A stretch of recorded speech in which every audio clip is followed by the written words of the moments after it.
Welcome back to What Arty Noobs with General Disturbance, and in a previous video you saw this M12 and the owner of it managed to get his first Mark of Excellence, and here's that very M12 again with the Mark of Excellence on the barrel. Yes, it's subbed to Ian Green and he is on Karelia, and this is a standard battle, and battle is underway straight away.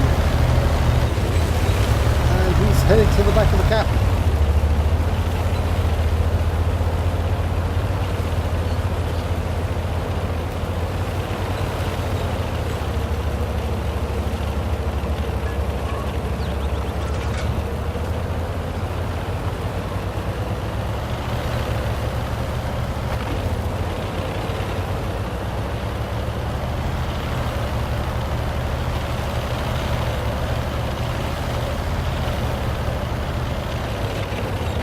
Something many of you may not know is that there were only 100 M12s were actually built. Only 100. 60 were built in 1942 and a further 40 in 1943.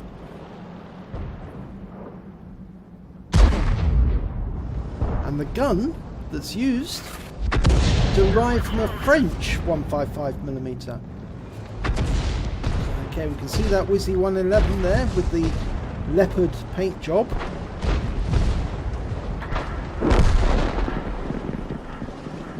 Lost sight of it temporarily. There it is again. It's marking his target. It's waiting for the load to come in. Rounds out. Oh, direct hit on the engine bay, and he got a fire straight away. Yeah, he's frying. And he got 245 hit points with the fire. 309 with the initial hit. And the stun as well. So that was a really good shot. Let's see if we can set the engine alight again. It's lost enough. Now he can splash kill it. Oh, that landed in the water, dissipated most of the effect, but the Wizzy 111's gone down, so he's out the game. Okay, looking for another target. There's somebody on the horseshoe. Yep, it's an AMX 1390. But he's waiting for the reload to come in. Now, this is a particularly dangerous auto-loading light tank, but it looks like he's been very heavily damaged. And a splash kill. Oh no, it overshot, but it stunned him. And he picks up the stun assist on that one. Right, now over on the, say the west side of the battlefield, on the northwest passage, T-34 100s facing off against the T-32, but he can get a really good shot in here. Just needs to mark the target, and wow, rounds out. It just lands nearby, it splashes him. He pulled back just as the shell went out. At least he's going to pick up some stun assist. And it's been taken out, so he picked up the full stun assist of that vehicle. Now he's got a Challenger. He's almost loaded. That Challenger's going to hide behind that rock, but it's not going to protect him from Subterranean Green's shell. Rounds out. And it lands right next to the Challenger. That must have done a lot of damage, even though it's unsighted. The fact that it landed right next door. Okay, on the plateau of the front of the horseshoe, it's T-32 and the T-25. The T-32's been taken out. Okay, then we know there's a T-25 in that vicinity. Round goes in, it hits the rock face though. What have we got here? We've got a Leo, but he's hiding in the lee of that rock. And very, very difficult to hit. Very difficult. You can just about do it. But it would be almost a splash hit. It's waiting for the reload to complete. Almost there. Rounds in, rounds out. No, it hits the rock. That's unfortunate. They've got a two-tank advantage at the moment. They seem to have control of the horseshoe, and they're using that, I think, to try and get further. But oh, they just lost the T-32. The Scorpion G's coming around that corner. He needs to mark that spot, otherwise that Scorpion G's going to get hurt. He splashes the Leo, and the Leo goes down, so he picks up stun assist. Right, there's a Tiger P in the dip. Now he can get around in there, but not too far into the dip. There's a Comet. Now, he's going to go for the Comet rather than the Tiger, I think. Comet is an easier hit at the moment. It's lined up, rounds out. That must have landed right next door to it, even though it's unsighted at the moment. Okay, switching over to the other side of the battlefield. It's a T-10, badly damaged. Only a few hit points left, so he could do that with one shot. It's seeking protection of the cliff face. He knows that if he gets close to that cliff face, he's pretty much protected, but... Oh, they've lost the AMX-50 100. 120, sorry. There's the T-10. Rounds out. And it hits nearby. Only 10 hit points, though. And stuns him. Now, if that SU-101... SU-100, I should say. Oh, and that's been taken out by the T-10 has been taken out by the SU-100. Now, can they get this Wizzy 111? He's backing away. Rounds out. Oh, he definitely hit it. Big hit.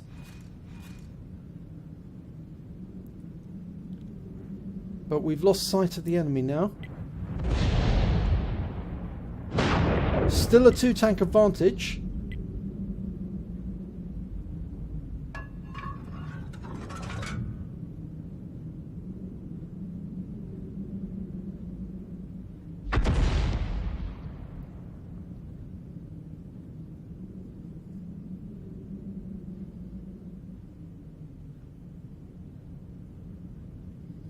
Now I'm pretty sure the tank destroyer around there is the Scorpion G. I think he's having a look to see where the enemy's got to. Now we know that there's a Comet still in operation on the enemy team. The Wizzy 111 is over on the other side of the battlefield on the southeast route. GW Tiger P and the GW Panther haven't been seen yet.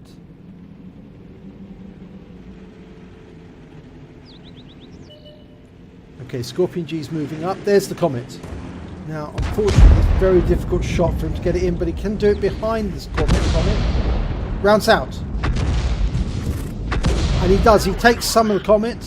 191, but it's not enough. And we lose the Scorpion G.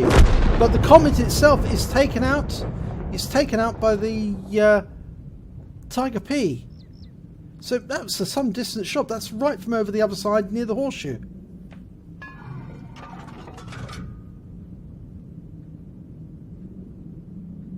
It looks like the VK3002D on our team is still sitting in the spawn area. Hasn't moved at all.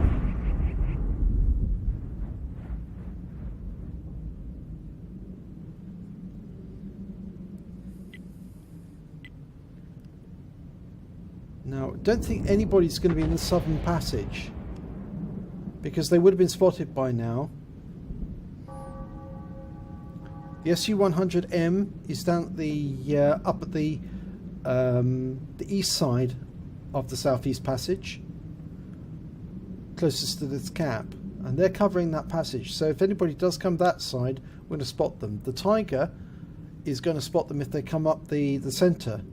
Nobody's covering the northwest area at this moment, but the 3002M will provide some form of early warning if any of the enemy come within sight of it, because even though it's AFK, he's still acting as a sort of like sentry, a bot, and he may actually be a bot.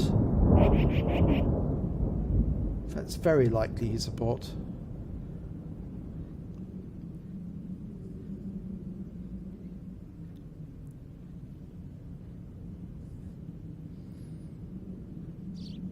Everyone else on the team, apart from Subtwin Green, has a kill. But there's only 3 enemy left. The greatest threat is that Wizzy 111. I'm pretty sure they're all defending the cap now.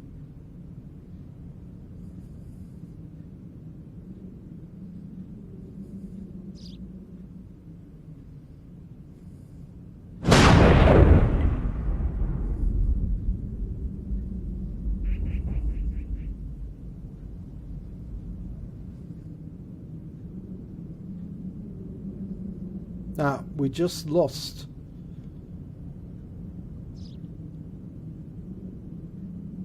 Just lost somebody.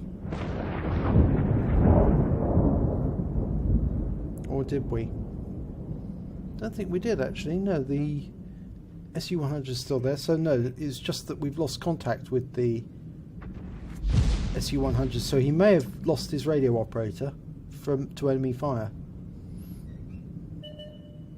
There's one of the enemy right now. Okay, it's their Wizzy-111, and he is still guarding the cap.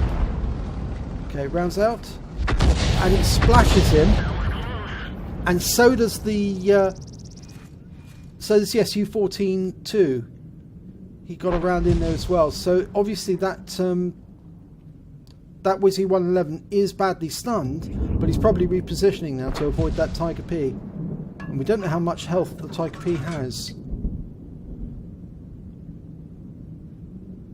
Waiting for another sighting. The SU-100 is going around the cap to approach from a different angle.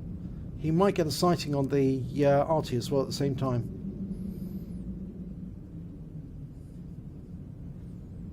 Right, we saw a tree go down there. Indication that there's the enemy. There's one of the enemy Arty. And again, we lose contact with the SU-100.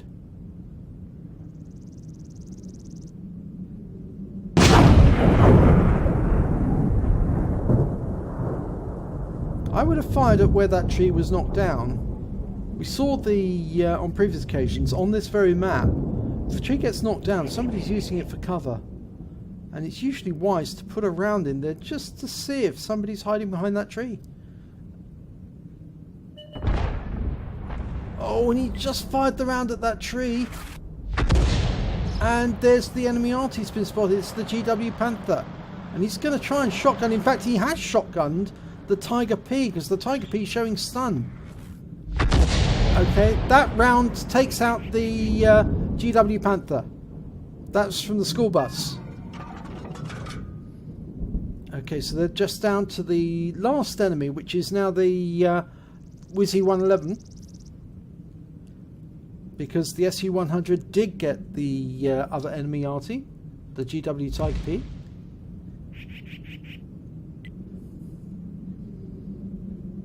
There, the tree moved there. Yep, tree definitely moved there. And the enemy has been taken out. That's the Wizzy-111 down. So the game is over.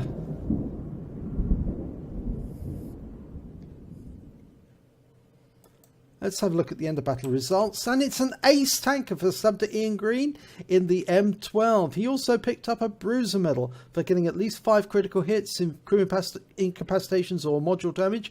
In fact, he got 14 criticals. And he got a Confederate medal because he hit more tanks than anyone else on his team. At least 6 tanks that were subsequently destroyed by other members of his team. In fact, yes, we can see all that list of tanks he attacked. He didn't get any kills at all, but he still got an ace tanker because he was in a tier 7 tank. And a lot of the people he were hitting were, well, they were higher tier than him. Let's have a look at the team scores. He didn't come top on damage. He came 4th on damage with 1,532 hit points. Of course, he came last on kills, and joint last with all the other members of the team, because he didn't get any kills at all. But he did get the highest XP of all, 1,135 base XP. Very high indeed. He fired 15 rounds, got 2 direct hits, 2 penetration, 12 splash damage. Did damage of 1,532 hit points, all at more than 300 meters. He hit 8 of the enemy, more than half the team, but didn't kill any. He also did damage due to stun assistance of 2,144 hit points and caused 14 stuns. He earned 30,303 credits on a standard account, and after ammunition resupply, he had 13,503 credits left. He received base XP of 1,135, but as there were no multipliers, that's all he took away. But he got his mastery. That's his first mastery. I think it is. First mastery in the M12. So well done, sub to Ian Green. It's another one you've mastered. And if you enjoyed this replay, please do give it a like and do subscribe to our channel, and hopefully I'll be seeing your replay in our next video.